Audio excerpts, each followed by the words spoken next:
Yeah, the Kurt Vile record. I really like a song off it called Pretty Pimpin'. Yeah, he's the Cat's Pajamas. He's a cool dude. Everything he touches has a mystique around it, and yeah, he's a cool cat. Yeah, he's so awesome as well. We had a period in Australia where there were like really bad bushfires, and Angus's band Dope Lemon and a bunch of other artists, I asked everybody to put together songs to raise money to help, and Kurt was one of the first people to make a song for that, and he's just a really generous person and super lovely. So yeah, his music's amazing. He did an incredible job.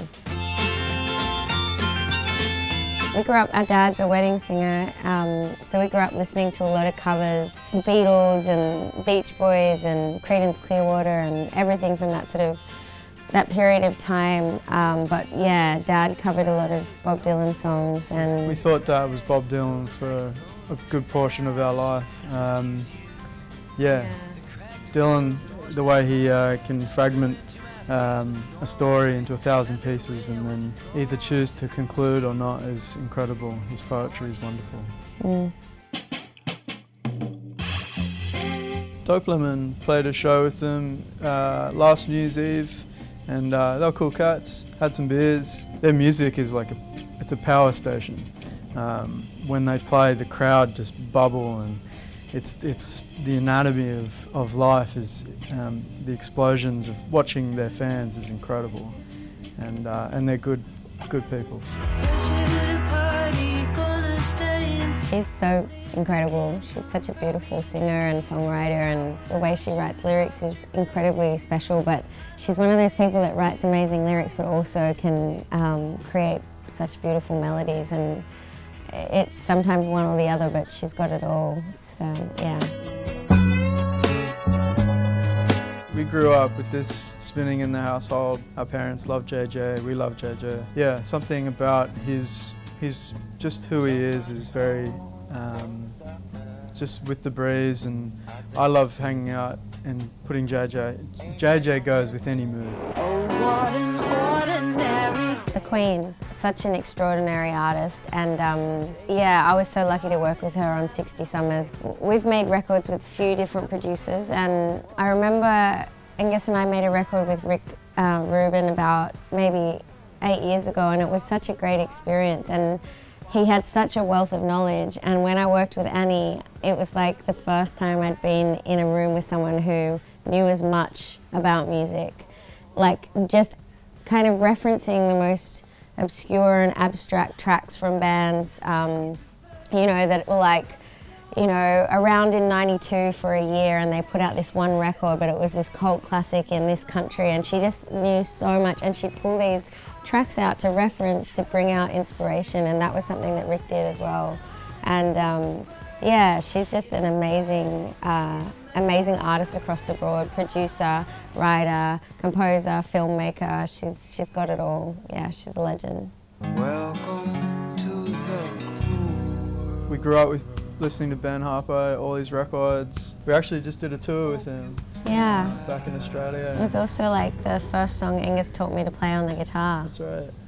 We taught you Walk Away, right? Mm-hmm. Yeah.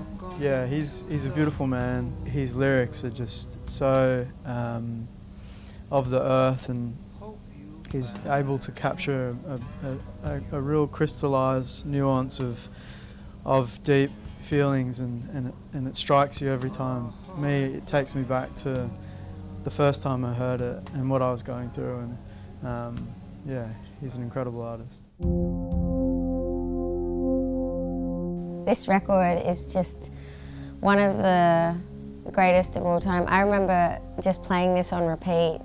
I mean, Nick Cave is obviously a genius, and has kind of continued over the years to put out amazing records. And we love him so much because we also love watching films, and so he's soundtracked, he and Warren Ellis have soundtracked so many of films that we've loved, and we got to go and see Nick and Warren Ellis with the MSO, the Melbourne Symphony Orchestra, and they had movies, the movies they'd done soundtracks for, and they were playing them in front of the films as they played different sections, and It's just like such a huge catalogue of music, and there's such artists in the way that they're always creating.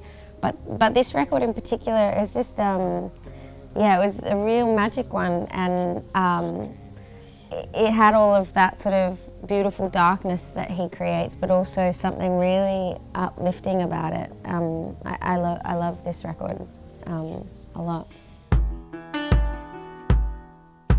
We got a phone call a few years ago. They wanted us to come on tour around Australia and New Zealand.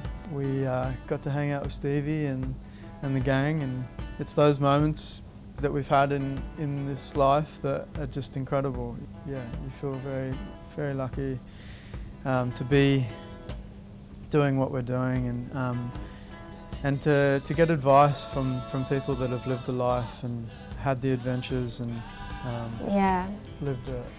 And to hear as well Rumours played live was like crazy. I mean, there's not one track on that record that isn't an incredible like single and song, and you know, the record's just one after the other, and they play almost all of the songs from the record live.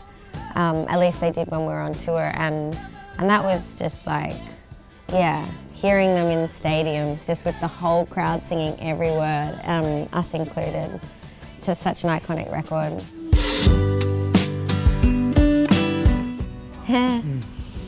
Iconic.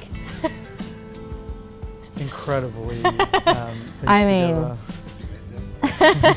we've met them a couple of times. They're horrible people. Yeah, we're really proud of it. We love the record, you know, and it's been beautiful playing the songs live, so yeah. Star for the sea. I won't see you leave. Down with the South Pole from side.